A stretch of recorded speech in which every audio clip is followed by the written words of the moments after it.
হরিদ্বার ভ্রমণের তৃতীয় দিনে রয়েছি। আজকে সকালবেলায় উঠে রেডি হয়ে চলে এসেছি খাবার খেতে।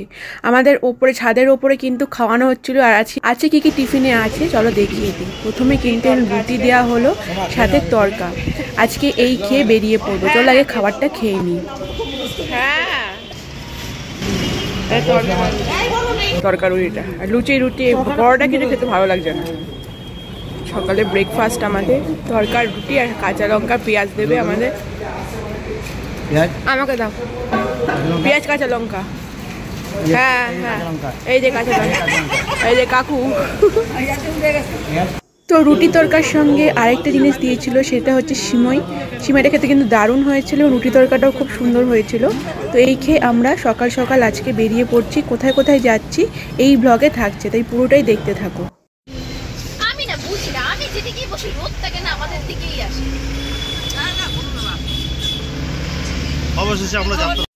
খাওয়া দাওয়ার পরে সবাই কিন্তু বাসে উঠে পড়েছি, বাস চলতে শুরু করেছে। আমাদের আজকে ফার্স্ট লোকেশান হচ্ছে নীলকণ্ঠ মন্দির ঋষিকেশে। তো সেখানে আমরা যাত্রা শুরু করলাম। আছে যাত্রাপথ কিন্তু যতটাই দৃশ্যটা সুন্দর ততটাই কিন্তু দুর্গম ছিল।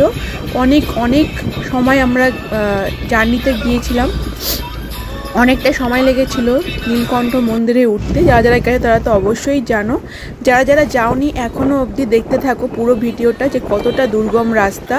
খুবই কষ্ট হয়েছিল আজকে যাত্রাপথটা। কিভাবে গেছিলাম এবং কি করলাম চলো দেখিয়ে দিচ্ছি এই ভিডিওতে। আর নীলকণ্ঠ মন্দিরটা তোমাদের সাথে পুরোটাই শেয়ার করছি, চলো দেখে নাও।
এখন আমি হেঁটে যাচ্ছি মন্দিরের দিকে, নীলকণ্ঠ মন্দির।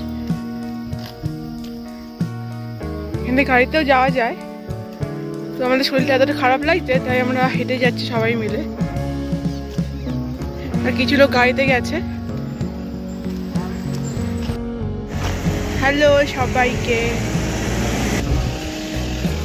এখন আমরা নীলকণ্ঠ মন্দিরে যাচ্ছি। আজকে ফার্স্ট আমাদের ঘোরার স্থান বা ভ্রমণ স্থান হচ্ছে এটা। তো এখন যাচ্ছি।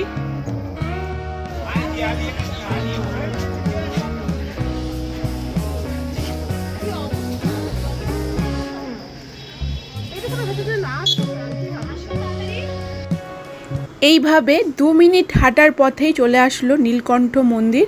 এখানে কিন্তু তোমরা অনেকের পায়ের সমস্যা থাকে, তারা গাড়ি করেও যেতে পারো, কিন্তু হাঁটলে বেশিক্ষণ সময় লাগে না।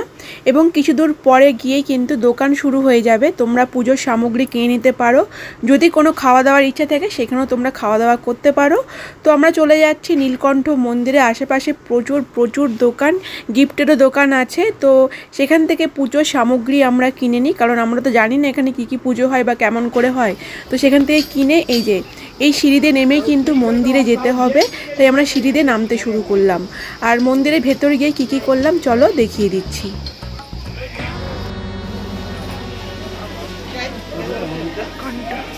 এটাই মনে হচ্ছে এটা হচ্ছে মেন মন্দির। কিছুক্ষণ সিঁড়ি দিয়ে নেমেই চলে আসলাম মেন মন্দিরে। এখানে চারিধারটা কিন্তু সুন্দর করে নেট দিয়ে আটকানো। তোমরা পৌঁছেই লাইনে দাঁড়িয়ে পড়বে এবং লাইনটা আস্তে আস্তে নীলকণ্ঠ মন্দিরেই প্রবেশ করবে। কয়েকটা মন্দির আছে, মানে একটা নয় একাধিক আছে, তোমরা সেখানে পুজো দিতে পারবে।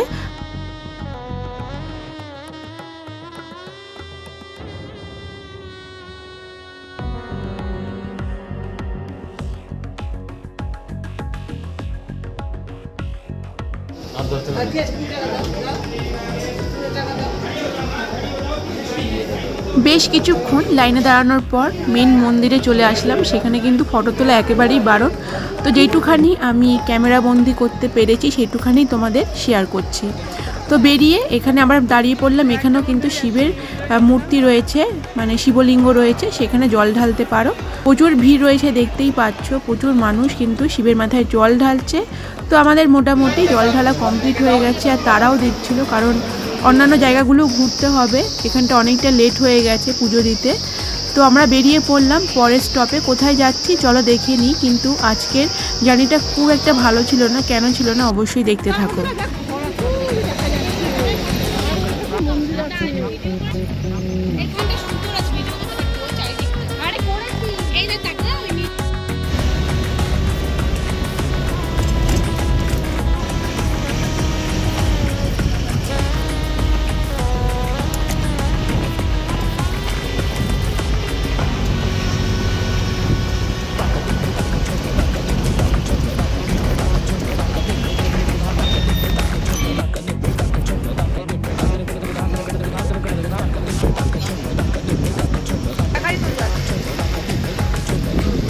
তো এরপর প্রায় অনেকক্ষণ জার্নি করার পর নেক্সট স্টপেজ চলে আসলো, সেটা হচ্ছে লক্ষণঝোলা রামঝোলা। ওই যে দূর থেকে দেখা যাচ্ছে, তবে এখন সেটা বন্ধ আছে। আর এরপর এতটাই জার্নি হয়েছে, কেউ আর কোথাও ঘুরতে গেল না। নেক্সট আমরা বাড়ি ফিরে খাওয়া দাওয়া করে নেক্সট যেখানে বিকালবেলা করে বেরিয়ে পড়লাম আশেপাশের কয়েকটা জায়গা ঘুরবো বলে। তো ফার্স্টেই আসলাম সতীর যেখানে জন্মস্থান, তার পিতার বাড়ি রয়েছে এটা। আর এটা হচ্ছে সতীকুণ্ড। আর এখানে কিন্তু প্রচুর মন্দির আছে দেবদেবতার। সারাটা দিন ঘুরলেও অনেক কম হবে, কারণ প্রচুর মন্দির। কয়েকটা মন্দির বন্ধ হয়ে গিয়েছিল। চলো পুরো জায়গাটা তোমাদের সাথে ঘুরে দেখাই। আর পাশ দিয়েই গঙ্গা যাচ্ছিল, গঙ্গাটাও তোমাদের সাথে কেমন কি শেয়ার করছি চলো।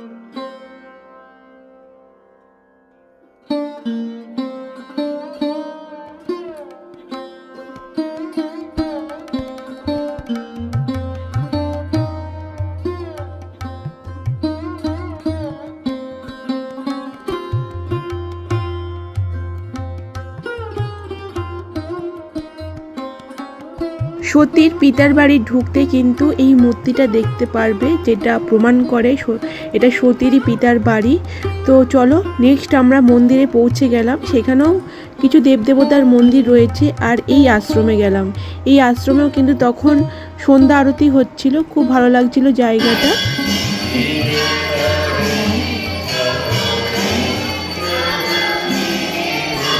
এরপর আমাদের ঘোরা কমপ্লিট হয়ে গেছে। এই তিনখানা জায়গায় আমরা ঘুরেছি আশেপাশে। এরপর চলে আসলাম মার্কেটে।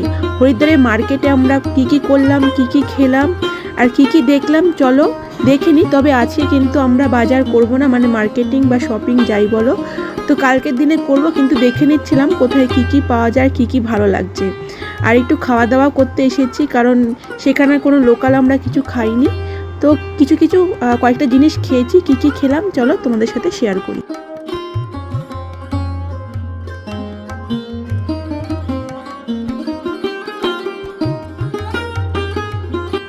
তো প্রথমেই গিয়ে ট্রাই করলাম ওখানকার মিষ্টি। অ্যাকচুয়ালি আমাদের এখানে কিন্তু সমস্তটাই দুধের তৈরি বা ছানার তৈরি মিষ্টি হয়, আর ওখানে কিন্তু একেবারেই ডিফারেন্ট। মানে ওখানে বেশিরভাগ বেসনের তৈরি বা আদার্স মানে দুধ ছাড়া সমস্ত মিষ্টি রয়েছে, দেখতেই পাচ্ছ। প্রথমে আমরা লাড্ডু ট্রাই করলাম, তারপরে এই মিষ্টিটা ট্রাই করেছি, যেটা মতিচুরের লাড্ডু ছিল, খুব ভালো লেগেছিলো। আর ফুচকাও খেয়েছিলাম, সেটা তোলা হয়নি। আর কিছু চাট খেয়েছিলাম।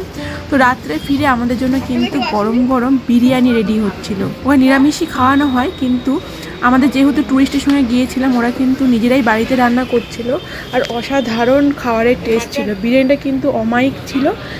জাস্ট কলকাতা থেকে যে দূরে আছি একদম বুঝতেই পারিনি হরিদ্বারে গিয়ে। তো দেখো ফার্স্টে মাটন বিরিয়ানি ছিল, যেহেতু আমি মাটন খাই না। চিকেন বিরিয়ানিরও ছিল, চিকেন বিরিয়ানিও ছিল, অসাধারণ টেস্ট ছিল দুটোরই। তো আজকের ভিডিওটা আমি এখানেই কমপ্লিট করলাম। রাতে খাওয়া দাওয়ার পর একদম টানা ঘুম। পরের দিন উঠে কী করলাম তোমাদের সাথে পরের ভিডিওতে থাকছে। এই ভিডিওটা তোমাদের কেমন লাগলো অবশ্যই কমেন্ট করে জানিও। দেখা হবে আবার নেক্সট ভিডিওতে। আজকের মতো টাটা।